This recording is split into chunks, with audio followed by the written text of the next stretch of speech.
What's up, everybody? Happy Thursday. Hope all you had a great day so far today. Getting into this episode of GH, Carly. I knew something was gonna mess up with this plan, but I had no idea it was gonna be Carly. I'm like, Carly, what the hell? She just had to pop up on that bridge at the most inopportune moment. Like, Carly, what is you doing? She pop up on the bridge with her phone out recording the whole thing. I see you. I see you. Like, just recording the shit. Sam and Dante were pissed. Like, they were mad that Carly came up in there at that moment. But you know what? It was a silver lining to it, though. I mean, Carly didn't know what was going on. It's not like she could have predicted that some shit would be going down on the footbridge. And she was thinking about Jason at the time. That's why she went there. But it was like, damn, Carly, your timing couldn't be any worse. But they did get some useful information. Um, because Victor wanted to know something about his seal days, about Drew's seal days. Um, Something called Operation Demeter or something like that. Demeter, whatever. So that was some use. Drew felt like it was useful information, because Victor slipped up. He said a piece of information that they probably wouldn't have gotten otherwise, and that's what they needed. One little opportunity, one little opening, and they got it. It was funny though because Victor pulled out that tarot card and he activated Drew, so he thought. And this fool done told Drew, because he wanted to test to see if Drew was really activated or not. He told him to throw Johan over the damn side of the bridge, over the railing. I'm like, Johan, are you getting paid enough for this? Even though Victor wasn't really gonna let Drew kill him or nothing like that, it was like still that was a hell of a risk. Like he could have easily just grabbed him and dumped him over, and homeboy would have been dead. Even Johan, whatever, even he was shook. That man was shook. Like he felt like he was almost a damn goner at that moment. I'm like, bitch, listen, Victor would have had to pay me some extra funds for that. Cause you ain't about to be over here playing with my life like this. You told this man to throw me over a brick. I would have fucked Victor up. I'm just saying, I would have had to run up on Victor. I don't give a damn if that's my boss. I would have tore his ass up. You don't tell this man to throw me over no bridge. I don't give a damn if you are testing him. He could have really threw his ass over. Like that was a huge risk. I would have bust Victor old ass. Like you ain't about to play with my life. You can play with your own life, but you ain't gonna play with mine. I'm just saying. If just for that, you would have had to pay me at least an extra 100 grand. Cause you ain't about to play with me like this. Dante was all up in his feelings when Drew was about to toss him over that bridge because Dante was like, shit, I'm a cop. I can't let this go down. And I'm glad, even though Sam was nervous at the time too, Sam was like, no, no, no, let this go down because she know Drew wasn't really going to toss him. Um, and she figured Drew had some type of plan or whatever to not have to push him over, that rail until Carly popped up. You know what I mean? Messing up the whole plan. So that alerted Victor that Drew wasn't really under, control at all. I was like, damn, but you know what? I'm glad, Drew saw the silver lining to it. He was like, well, shit, we got useful information that we can use. Now we can find out what this operation is. You know what I'm saying? Type in the name, look it up or whatever, and find out what it is. And I agree. I agree. They got some use out of the shit. Victor slipped up. Maybe in a big way. You never know how useful that information could have been. Now they can do a little background check on what that operation was all about. Um, Now they got to be more careful than ever with Victor because now that Victor knows it was all a setup, he gonna be coming for some asses now. Victor is definitely coming for them, so they better watch their back. Um, so anyway, moving on from that. So Britt and Carly was talking, and Carly is all up in her feelings because Britt told her about Monica's plans to have Jason declared legally dead. Carly was pissed about it. She was upset because now it feels even more real to her that Jason's gone. And she doesn't understand why Monica wants to rush to declare him dead or whatever. And she talking about because if they legally declare him dead, that makes her feel like they're giving up on him. Technically, y'all have given up on finding Jason because last I heard, there was no search team still looking for him. So y'all did give up on him. I mean, we all know Jason ain't dead, but I can understand why Monica would want to legally declare him dead. It's been what, 3 months, 3.5 months, and still no signs of life from him. I can understand why. For one, he got kids, and she wants to give his kids closure. Two, he has an estate that I'm pretty sure is worth millions of dollars, ELQ shares. So they need to declare him dead so they can handle his estate. Like, there's a lot of things to do. They can't just leave it open ended like that. Somebody got to vote his shares and handle his finances and his legal affairs and stuff. So it makes it easier if they can declare him dead. You know, I understand. She up in her feelings because that's her BFF, but it's like this is business. At the end of the day, it got to be done, whether you like it or not. Same way Carly, when Sonny was thought to be dead, she had to legally declare him dead for business purposes. It is what it is. You gotta do what you gotta do. So anyway, moving on from that, Sonny and Nina, the gruesome twosome. I was so over their shenanigans today. Like, I honestly feel like that relationship is just not even a real relationship or even a pending relationship. And I noticed a couple things about that when Nina came over. The reason she came over, the only reason she came over was because she wanted an update from Sonny about him talking to Michael about Wiley. And when Sonny said pretty much it's a no-go, that Michael is not letting her see that boy, her first instinct was the first thing she talking about is, oh, I'm gonna call Martin and we're gonna get the paperwork started. And she was ready to leave after that. I feel like after watching these scenes with them, I feel like Nina at this point is bored with Sonny. I don't really feel like she really wants him. I think she's starting to regret going after him. You know what I'm saying? Trying to be with him, sleeping with him. I think she's starting to regret it because she now sees that the prize that she thought she won is no longer a prize. It's not. Because my whole thing was, if that's supposed to be your man or y'all getting close to him being your man, why the first thing out your mouth is about Wiley and then you want to leave after you don't get the answers that you want? You know what I'm saying? And you wanted to immediately call your attorney. That makes me feel like she was trying to use him to get to Wiley. And Sonny, when he lashed out at Nina, I don't feel like Sonny was lashing out at Nina. I think Sonny was lashing out at a situation. Because we all know how Sonny is. He likes to be in control. And he likes to get his way. And the fact that this whole Wiley situation, he's not getting his way. You know what I'm saying? Like, Michael pretty much shut him down. And plus, it's just everything going on with him. That's why he's been drinking so much since he got back to town. Because he feels like, well, everybody's slipping through his fingers at this point. He's lost his wife, his kids. Michael don't give a damn about him at this point. I mean, don't get me wrong. Michael loves his father. But Michael is just not feeling Sonny right now. And he just feels like he's losing everybody. Jason's gone for the time being. In my opinion, him losing his family is on him. Because you're sitting here defending a woman who kept you away from your family for months. That's why they're pissed, and that's why they don't want nothing to do with him at this point. You know what I'm saying? Like, they all just want to keep their distance. This is on him and Nina.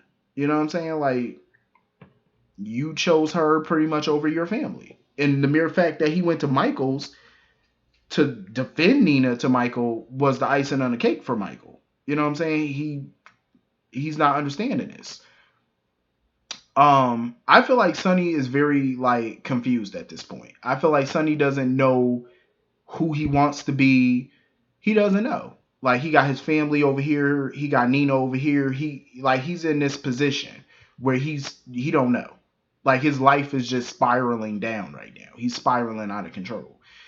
And Nina's trying to make it seem like, oh, it's the alcohol and stuff. I mean, yeah, he's been drinking a bit much, but I'm glad Sonny pointed it out. Like, I'm not an alcoholic, because we all know Sonny's not an alcoholic. He's just been drinking more than usual because of situations that's been going on, plus the meds.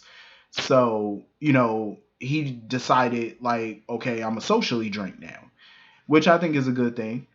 Him socially drinking and not drinking so much. You know what I'm saying?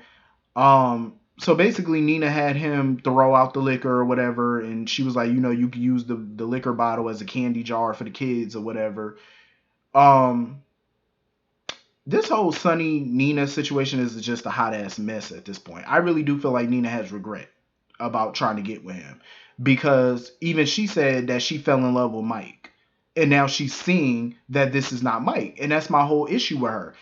Finally, that delusional bubble may be bursting. Like, she's been living in a fantasy world for months, damn near a year, about who Sonny really is. Like, she fell in love with Mike. It was never real. Now you're seeing who you really want to see, Sonny Corinthos. Like, this is who he is. He lashes out, he drinks, he's a mobster. This is who he is. You know what I'm saying? She never got to know Sonny. She got to know Mike, an altered version of him. You know what I mean? That nice guy. Even though in Nixon Falls, we saw some of Sonny creeping out in him, like him being suspicious of people, him lashing out a little bit. We saw those things, but Nina elected to ignore those. You know what I'm saying? She just wanted to see this fun loving guy who, you know, didn't have any complications in his life. You know what I'm saying? That's how Sonny saw it. And I think deep down, that's why Sonny never looked for his family, because he didn't he had a feeling that his real life was complicated. He had a lot of baggage. I think deep down that's why he didn't look, because he didn't want to go back to that baggage at that moment. I'm pretty sure he missed his wife, he missed his kids, his grandkids, but he was free. After years and years, he was finally free, to be somebody else, to do something else. He didn't have to look over his shoulder. You know what I'm saying? Is somebody gonna plant a bomb? He didn't have to deal with the stress of his kids, his wife. He didn't have to deal with that shit. He had a simple life. And I think that's what it was. That's why he was suppressing who he really was.